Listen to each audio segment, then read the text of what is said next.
안녕하세요, 여러분. 오늘은 사무엘상 17장 45절 말씀을 함께 묵상해 볼까요? 혹시 다윗과 골리앗 이야기 다들 아시죠? 거대한 골리앗 앞에 선 다윗, 과연 무엇을 믿고 나아갔을까요? 사무엘상 17장 45절을 보면 이렇게 나와요. 다윗이 블레셋 사람에게 이르되 너는 칼과 창과 단창으로 내게 나아오거니와 나는 만군의 여호와의 이름 곧 내가 모욕하는 이스라엘 군대의 하나님의 이름으로 내게 나아가노라. 다윗은 단순히 칼과 창이 아닌 만군의 여호와 하나님의 이름으로 골리앗에게 나아갔다는 것을 알 수 있습니다. 여기서 중요한 건 다윗은 자신의 힘이나 무기가 아닌 하나님의 이름, 즉 하나님에 대한 믿음을 가지고 나아갔다는 거예요. 사울 왕과는 다르게 말이죠.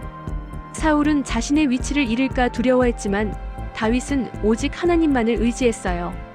다윗의 믿음은 단순히 이길 수 있다는 긍정적인 생각이 아니었어요.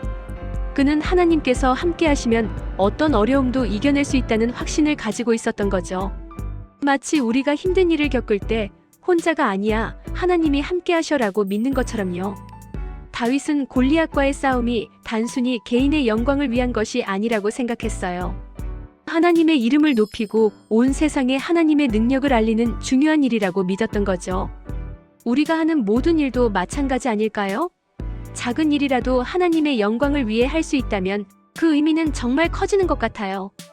다윗은 전쟁의 승패가 사람의 힘이 아닌 하나님의 손에 달려있다는 것을 분명히 알고 있었어요. 그래서 그는 골리앗에게 당당하게 선포합니다. 전쟁은 여호와께 속한 것이다. 라고요.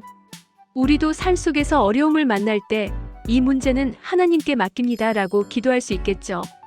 하나님께서는 사무엘상 16장 7절에서 나는 외모를 보지 않고 중심을 본다고 말씀하셨어요. 다윗은 아버지에게 인정받지 못하고 양을 치던 어린 목동이었지만 하나님께서는 그의 중심을 보시고 선택하셨어요. 우리도 겉모습에 좌우되지 않고 하나님께서 주신 재능과 마음으로 세상을 섬길 수 있기를 바랍니다. 다윗과 골리앗 이야기는 우리에게 작은 자도 믿음으로 큰 승리를 이룰 수 있다는 희망을 줍니다.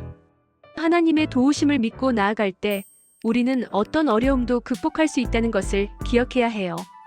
마치 다윗이 골리앗을 이긴 것처럼 말이죠.